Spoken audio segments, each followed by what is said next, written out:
Okay, hello. I'm going to answer an exam question, past exam question, um, and from the book on differentiating inverse trigonometric functions. Some function of x is equal to arc cos x plus arc sin x. By considering the integral of the derivative, integral of f prime of x dx, prove that some function of x is equal to pi over 2 for all values of x.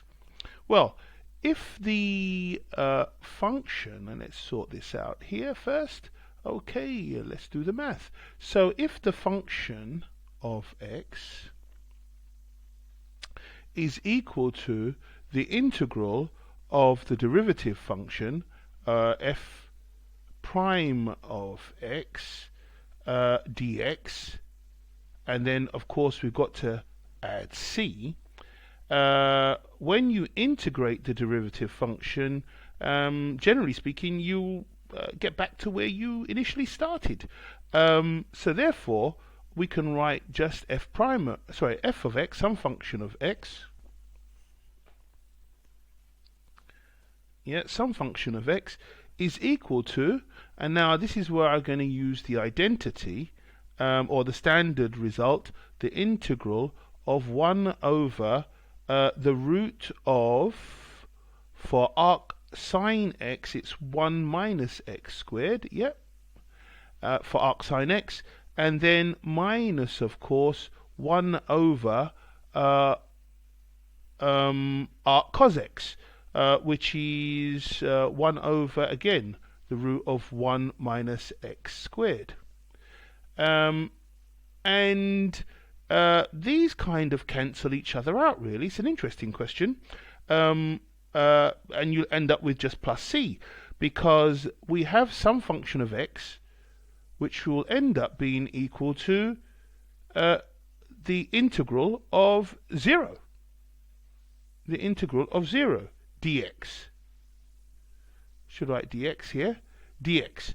And we'll just have, and then of course, plus c. So some function of x then will end up just being c, your constant, because we've got 0 plus c. Should I write plus c here? Yeah. So we just end up with the constant term. If I then let x equal 0, why 0? Well, it's just a constant. C is any constant, so might as well let it be 0 in this particular case. Arc sine 0 then, arc sine of 0 plus arc cos 0, arc cos of 0, I should put it in brackets, not theta, will give you 0 plus pi over 2. Ah, there we go, pi over 2, which is equal to c. Yeah, that's equal to c. I should put that there, equal to c, be consistent. Therefore, we can say that c is equal to pi over 2, which implies that, oops, that doesn't look like a 2, that's pi over 2, that's better, which implies that, and let's finish this off, implies that the function of x is equal to pi over 2. And I think that's what we want in from our question. By considering the integral of the derivative, prove that some function of x is equal to pi over 2 for all values of x.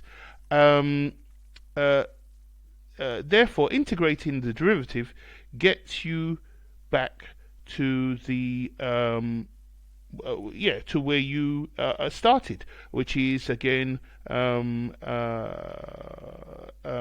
over 2. So, or the function pi over 2 gets you back to the function pi over 2. So we can just make a note of that. Integration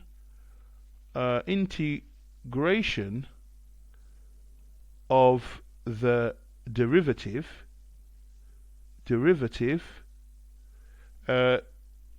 gets you back to the function, or should I just put f of x?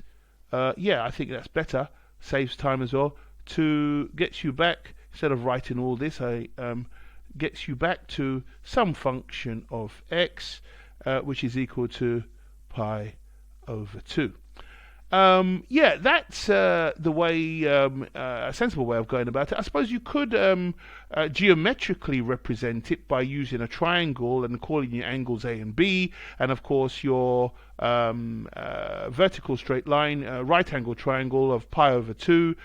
You could prove it that way, and then arc sine x plus arc cos x will equal, sorry, if you let A equals arc cos x, because yeah, cos A, which will be adjacent over hypotenuse, and sine B will equal opposite over hypotenuse, and therefore you will have the inverse of that. A is equal to arc cos x, B is equal to arc sine x, and A plus B will be equal to pi over 2. You could have a geometric representation of that, but I believe that's the answer for 4 marks. And there you go.